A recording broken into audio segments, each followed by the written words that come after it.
53 लाख करोड़ का बजट आया और मार्केट से एक दिन में ही 11 लाख करोड़ स्वाहा हो गए। सेंसेक्स 1550 पॉइंट क्रैश हुआ और निफ्टी 500 पॉइंट गिरा। अब सवाल ये नहीं है कि मार्केट क्यों गिरा, सवाल है मिडिल क्लास को इस बजट से क्या मिला। इस वीडियो में मैं आपसे इमोशन नहीं कैलकुलेशन से बात करूंगा। अगर आप 5 लाख कमाते हो तो एग्जैक्ट टैक्स कितना है, अगर 12 लाख कमा रहे हो तो मंथली सैलरी से कितना कट रहा है, और स्टॉक मार्केट में अगर पैसा लगाते हैं तो अब ट्रेडिंग भी महंगी हो गई है। आज हम आपको 3 विलेंस दिखाएंगे जो साइलेंटली मिडिल क्लास के पैसे को खाता जा रहा है। लेकिन हाँ, सब कुछ बुरा नहीं हुआ है। कैंसर की मेडिसिन भी सस्ती हुई है, डिफेंस बजट बढ़ा है और फ्यूचर का एक प्लान दिख रहा है। इस वीडियो में एंड तक रहिएगा, क्योंकि अगर आप बीच में गए तो अपनी इनकम का रियल ट्रूथ आप मिस कर देंगे। चलिए लाइक करिए और वीडियो शुरू करते हैं। हेलो दोस्तों, मेरा नाम है दीपक, आप देख रहे हैं डिजिटल।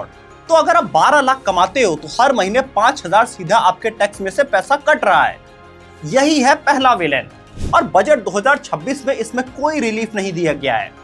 बजट का सबसे बड़ा शौक है कि इनकम टैक्स में कुछ भी चेंज नहीं हुआ, न स्लैब बढ़ा न लिमिट बढ़ी, और ना ही मिडिल क्लास के लिए कोई फ्रेश रिलीफ। चलो सीधा कैलकुलेशन करते हैं। नए टैक्स रिजीम में 5 लाख पे टैक्स बनता है 12,500, लेकिन सेक्शन 87A के थ्रू गवर्नमेंट बोलती है चलो माफ कर दिया। रिजल्ट होता है कि 5 लाख तक टैक्स जीरो हो जाता है। ये हेडलाइन तो गवर्नमेंट बोलती है। अब आगे देखिए, अगर आप 12 लाख कमाते हैं तो यही लोग हैं मिडिल क्लास इंडिया के, जिसपे 0 से 4 लाख तक जीरो टैक्स, 4 से 8 लाख पे 5% और 8 से 12 लाख पे 10%, मतलब कुल टैक्स 60,000 रुपए। हर महीने आपकी सैलरी से 5,000 रुपए गायब हो जाते हैं। और हाँ, सैलरीड लोगों के लिए थोड़ा एडजस्टमेंट है। इफेक्टिव टैक्स लिमिट है 12.5 लाख के आसपास। और सच ये है कि कोई भी नया रिलीफ नहीं दिया गया। शर्मा जी के बेटे को तो आप जानते ही होंगे, 32 साल का IT एम्प्लॉय जो कि इंदौर में रहता है, समझिए।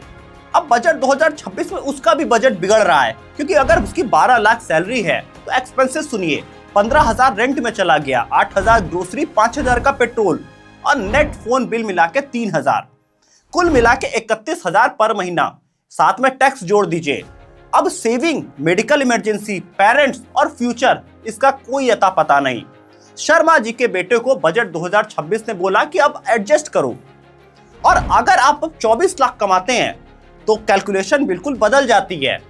4 लाख तक तो जीरो टैक्स, 4 से 8 लाख पे 5%, फिर 10%, फिर 15% और फिर 20%। टोटल अप्रोक्सीमेट टैक्स हो गया 3 लाख, मतलब हर महीने का 25,000 रुपए आपका चला जाता है। और इस बजट में कोई भी रिलीफ नहीं मिला। तो यह है विलन नंबर 1, इनकम टैक्स का कोई भी रिलीफ नहीं। पहले भी 12 लाख पे 60,000 टैक्स था, अब भी वैसे ही है। और इन्फ्लेशन समझिए 6% के दर पे बढ़ रही है।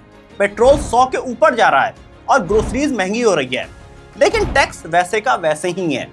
अब आते हैं बजट के दूसरे विलेन पे, जो हेडलाइन में तो नहीं था पर वो मार्केट को पूरा हिला के रख दिया। याद है ओपनिंग में मैंने बोला था कि 11 लाख करोड़ एक दिन में स्वाहा हो गए। ये कोइंसिडेंस नहीं था, ये था STT, मतलब सिक्योरिटी ट्रांजैक्शन टैक्स। जब भी आप शेयर, फ्यूचर, ऑप्शन ट्रेड करते हो तो गवर्नमेंट एक छोटा सा टैक्स ले लेती है। अब बजट 2026 में ये टैक्स बढ़ा दिया गया है। फ्यूचर पे 0.02% से बढ़ा के 0.05, ऑप्शंस पे 0.10 से बढ़ा के 0.15%। और जिस दिन ये अनाउंस हुआ, मार्केट पूरी तरह क्रैश हो गया।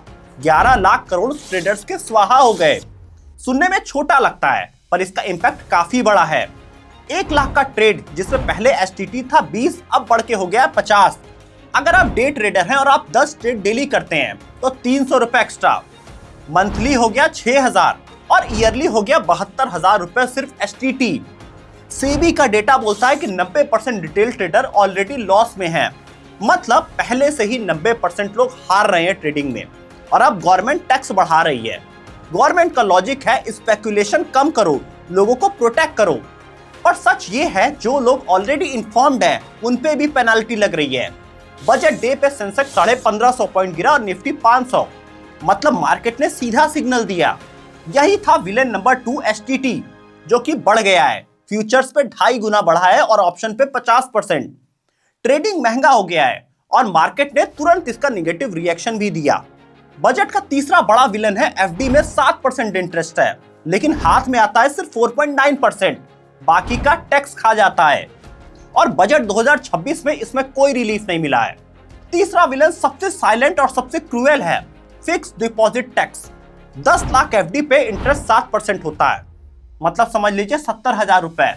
और अगर आप 30% स्लैब में हो तो मतलब सीधा 21,000 का टैक्स। 7% बोला गया है, हाथ में आया 4.9%। इक्विटी मैच्योरिटी फंड 10% रिटर्न देता है और लॉन्ग टर्म टैक्स 12.5%। सेम 70,000 पे 8,750 रुपए, मतलब बचेगा 61,250। अब एफडी से बेटर तो म्यूचुअल फंड ही हो जाता है, इसीलिए लोग एफडी छोड़ के मार्केट में आ रहे हैं। रिस्क लेना चॉइस नहीं है, यहाँ पे कंपल्शन बन जाता है। और इस बजट में लोगों को उम्मीद थी कि शायद एफडी इंटरेस्ट रेट पे कुछ एग्जेम्पशन मिले, लिमिट बढ़े या फिर रेट कम हो, लेकिन ऐसा कुछ नहीं हुआ। टैक्स वैसे का वैसे ही 30% प्लस आपके स्लैब के अकॉर्डिंग, कोई भी रिलीफ नहीं। तो विलेन नंबर 3 है एफडी टैक्स बिल्कुल भी बदला नहीं। इस बजट में गवर्नमेंट ने मिडिल क्लास को कोई रिलीफ नहीं दिया। इसका एक सबसे सॉलिड रीजन है, सुनेंगे तो समझ में आएगा। असल में इंडिया की इकोनॉमी समझिए, जिसका ग्रोथ रेट अप्रॉक्स 7% है।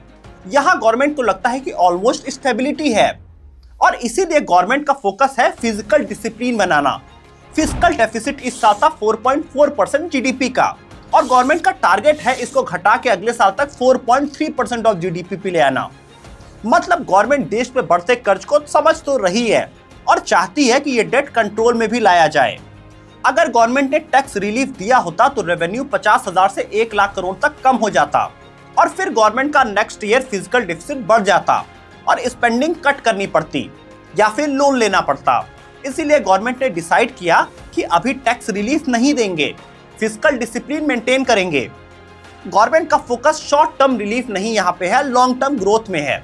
2026 के आम बजट में गवर्नमेंट ने मिडिल क्लास के लिए कोई भी बढ़िया डिसीजन नहीं लिया है, लेकिन कुल 5 ऐसे डिसीजन गवर्नमेंट के होते हैं जो कि जेन्युइनली कुछ बेटर हैं। तो बजट 2026 में गवर्नमेंट का सबसे पहला बेहतर डिसीजन है, ऑपरेशन सिंदूर के बाद डिफेंस पे सबसे ज्यादा फोकस है। देखिए क्या हुआ। सबसे पहले डिफेंस का बजट पिछले 9 सालों में सबसे ज्यादा बढ़ाया गया। 6,81,000 करोड़ से सीधे बढ़ के 7,85,000 करोड़, 15% का जंप। एक तरफ यहाँ पाकिस्तान के साथ टेंशन है, दूसरी तरफ चाइना बॉर्डर पे भी सिचुएशन बेहतर नहीं है, तो ये बजट जरूरी था। और देखो पैसा कहाँ जा रहा है। 2 लाख करोड़ सिर्फ वेपन्स मॉडर्नाइजेशन पे, 64,000 करोड़ एयरक्राफ्ट और इंजन पे और 25,000 करोड़ नेवी पे।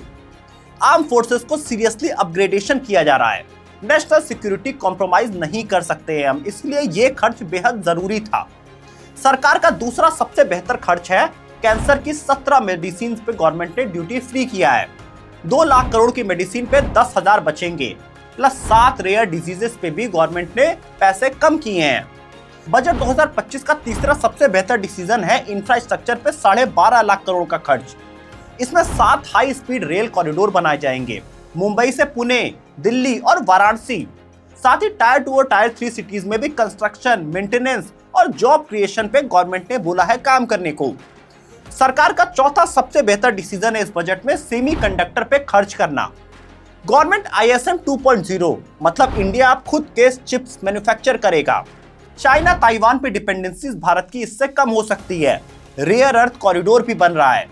Odisha, Kerala, Tamil Nadu self reliant state बनेंगे इंडिया के टेक सेक्टर के लिए। और सरकार का पांचवा सबसे बेहतर डिसीजन है इस बजट में फॉरेन ट्रेवल थोड़ा सस्ता हो रहा है।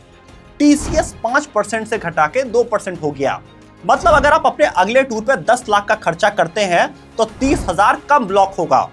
मतलब पहले 50,000 एडवांस देना पड़ता था, अब सिर्फ 20,000 देना होगा। आपका कैश फ्लो बेटर रहेगा। और छठा सबसे इंपॉर्टेंट डिसीजन, ध्यान से सुनिएगा, ITR की डेडलाइन 31 मार्च तक बढ़ाई गई है और आप 5,000 फीस दे के अपना 50,000 तक इसमें बचा सकते हैं। तो दोस्तों 3 विलेन थे पर सरकार ने 6 बेहतर डिसीजन भी लिए। ऑपरेशन सिंदूर के बाद यह पहला बजट था। डिफेंस पे फोकस बिल्कुल बनता है। और भी गवर्नमेंट के कई सेक्टर में डिसीजन रहे, जैसे कि एग्रीकल्चर में AI टूल्स का विस्तार, PM किसान योजना कंटिन्यू रहेगी। MSME को भी 10,000 करोड़ का ग्रोथ फंड दिया गया। वुमेन के लिए भी शी मार्ट्स बनाए गए और करीब 800 हॉस्टल्स बनाए जाएंगे। यूथ के तरफ भी गवर्नमेंट बोल रही है फोकस करने को, जिसमें कंटेंट क्रिएशन लैब बनाए जाएंगे ताकि रील्स बनाना सिखाया जा सके। टूरिज्म सेक्टर में भी बुद्धिस्ट सर्किट और माउंटेन ट्रेल पे भी गवर्नमेंट बात कर रही है। इन टॉपिक्स पे भी अगर आपको डिटेल में वीडियो चाहिए तो कमेंट कर दीजिए, सीरीज बनाओ, हम और डिटेल में बजट पे बात कर सकते हैं। लेकिन आज हमारा फोकस था बजट 2026 मिडिल क्लास के लिए फ्रेंडली क्यों नहीं है। इसके हमने आपको 3 विलन बताए। इनकम टैक्स में कोई रिलीफ नहीं, एसटीटी बढ़ा दिया गया और एफडी टैक्स में कोई चेंज नहीं। अब सवाल आपसे है, अगर आप गवर्नमेंट होते तो टैक्स रिलीफ देते या डेट को देश के कंट्रोल करते? कमेंट में लिखिए रिलीफ या डिसिप्लिन। मैं हर कमेंट को पढ़ता हूं और रिप्लाई जरूर करूंगा। अगर वीडियो हेल्पफुल लगी है तो लाइक बटन जरूर दबाइए। इस वीडियो को अपने नोन में हर इंसान तक भेजिए ताकि देश के वो भी बजट से अपना टैक्स कैलकुलेट कर सके। और हमारी डीप डाइव की स्टडीज आपको पसंद आ रही है तो आप चैनल को जरूर सब्सक्राइब करिए। टैक्स जरूर भरिए बट अपने लिए बेटर फाइनेंशियल डिसीजन भी लेते रहिए। मैं हूं आपका दीपक डिजिटल ऑट से, और यहाँ पे हाइप नहीं मिलता है, यहाँ पे हम आपको सिस्टम समझाते हैं। मिलेंगे अगली वीडियो में फिर से।